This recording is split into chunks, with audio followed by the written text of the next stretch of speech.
আমি এই মুহূর্তে দাঁড়িয়ে আছি পরশুরাম উপজেলার মির্জানগর ইউনিয়নের সত্যনগর একটি প্রত্যন্ত অঞ্চলের একদম ভারতীয় এক সীমান্তের পাশাপাশি একটি প্রত্যন্ত অঞ্চলের মাদ্রাসায়, যে মাদ্রাসাটিও আক্রান্ত হয়েছে। আমি এখানে এসে যেটি দেখতে পাচ্ছি, প্রায় 2 থেকে আড়াই ঘন্টা গাড়ি চালিয়ে আমরা দেখতে পাচ্ছি আলহাজ শামসুল হক ফাউন্ডেশনের পক্ষ থেকে নতুন বস্ত্রের ব্যবস্থা করা হয়েছে।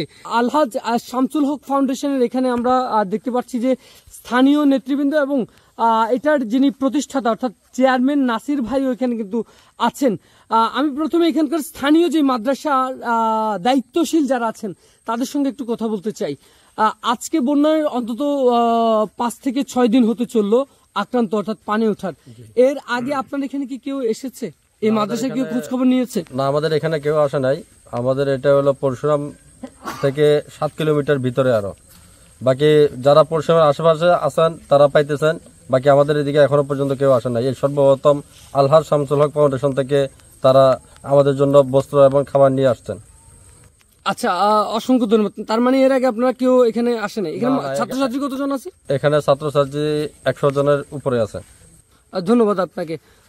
আমি এই মুহূর্তে একটু কথা বলতে চাই এখানকার স্থানীয় যিনি আলহাজ শামসুল হক ফাউন্ডেশনকে প্রতিষ্ঠিত করতে কাজ করে যাচ্ছেন এবং এইসব তথ্যগুলো সংগ্রহ করছেন।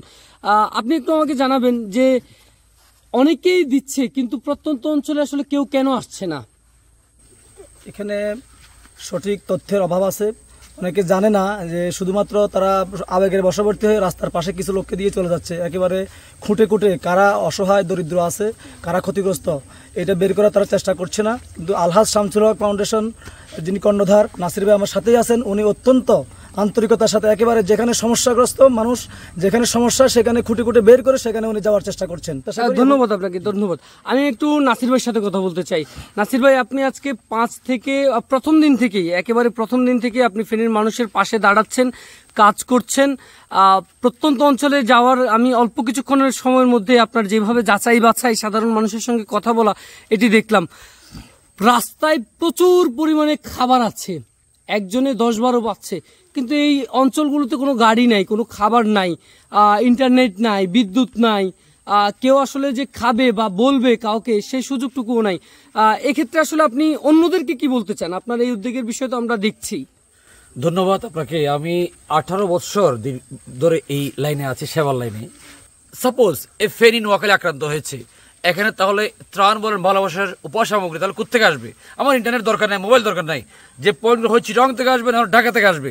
2টা পয়েন্টে যদি আমি উপযুক্ত লোক বসিয়ে দেই তাহলে যারা যারা আসবে ত্রাণ নিয়ে যাচ্ছে, একটু নোট করলাম, এটা যাবে পরশুরাম, এটা যাবে অমুক জায়গায়, এটা যাবে ছাগলনাইয়া, এটা যাবে শেরবাগ, এটা যাবে অমুক জায়গায়। নোট করে রাখলে তাহলে কোথায় কত গাড়ি যাচ্ছে আমার কিন্তু স্টার্টিং থেকে আমি ডিস্ট্রিবিউট করতে পারি। এতে সমন্বয়হীনতার কিছুটা অভাব আছে, যদিও আমাদের আন্তরিকতার অভাব নাই। সকল বাহিনী, সকল মানুষ ঝাঁপিয়ে পড়ছে। আমি বিনীত অনুরোধ করবো আগামীতে বা এখন থেকে হইতে পারে আমরা যদি একটু সমন্বয় করি। রোহিঙ্গা ক্যাম্পে হাজার হাজার মানুষ উপসামগ্রী দিচ্ছে, ত্রাণ দিচ্ছে, কিন্তু প্রত্যেকটা জিনিস RRC থেকে ডকুমেন্ট করে দিচ্ছে, এটা ক্যাম্পে যাবে, এটা ক্যাম্পে যাবে। প্রত্যেক ক্যাম্পের ইনচার্জগুলো কিন্তু রিকোয়ারমেন্ট পাঠায় আমার ক্যাম্পে এই জিনিসটা আছেন, এই মানুষটা আছেন, শর্টেজ রয়েছেন। আমাদের যেহেতু এটা একটা বাংলাদেশের একটা এলাকা, প্রত্যেকটা এলাকাতে দায়িত্বশীলগণ রয়েছেন, ওনাদের কাছ থেকে রিকোয়ারমেন্ট পেলে আমরা স্থানীয়ভাবে স্থানীয় প্রশাসন বলেন বা এই ত্রাণ কার্ড যিনি যারা রয়েছেন, আমাদের আরও কিছু পরিকল্পনা রয়েছে, আরও কিছু প্রস্তাবনা রয়েছে। অর্থাৎ আমরা সার্ভেলেন্স টিম করতে পারি, উপর থেকে দেখতে পারি, দেখে সার্ভে করে কোন জায়গায় অধিকতর ক্ষতিগ্রস্ত সেই জায়গায় অধিকতর দিয়ে, এমন যেন না হয় আমি একদম ইকুয়াল ডিস্ট্রিবিউশন করতে গিয়ে আমরা প্রত্যেকটা ইউনিয়ন দিয়ে দিলাম, দেখা গেল অনেক ইউনিয়ন কোনো আক্রান্ত হয়নি, সেখানে একটা উপহার সামগ্রী চলে গেল। এরকম না হয়ে যেটা আক্রান্ত হয়েছে সঠিক খবরটা আমি একটু স্পেসিফিকলি জানতে চাচ্ছি। ধরেন আপনি তো এখানে আসলেন, আপনার হয়তো এখানে স্থানীয় প্রতিনিধি আছে বিধায় আপনি এখানে আসলেন, প্রচুর পরিমাণে খাবার আসছে, সড়কে আসছে, কিন্তু প্রত্যন্ত অঞ্চলে আসতেছে না, তাদের ক্ষেত্রে আপনি কি বার্তা দিতে চান একটু সংক্ষেপে? দেখুন, আমি বলি পথে পথ দেখাই।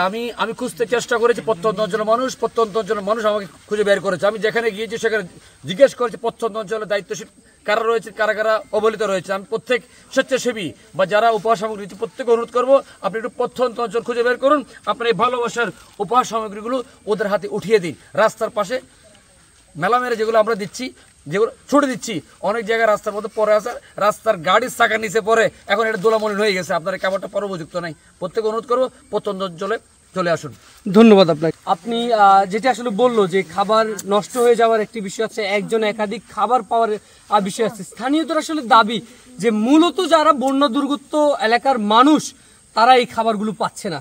তাই দায়িত্বশীল যারা আছেন, আমরা বিশ্বাস করি আমাদের এই রিপোর্ট, এই প্রতিবেদন, এই তথ্য পাওয়ার পর অবশ্যই আপনারা মূলত যারা আক্রান্ত হয়েছে তাদের কাছে যেই মূল আপনাদের যেই ভালোবাসার যেই খাবারগুলো, যেই কষ্ট পরিশ্রম করে অর্থ দিয়ে আপনারা যে খাবারগুলো ফেনীর মানুষের জন্য নিয়ে আসছেন সেগুলো পৌঁছে দেবেন, এমনটাই প্রত্যাশা করছে স্থানীয়রা।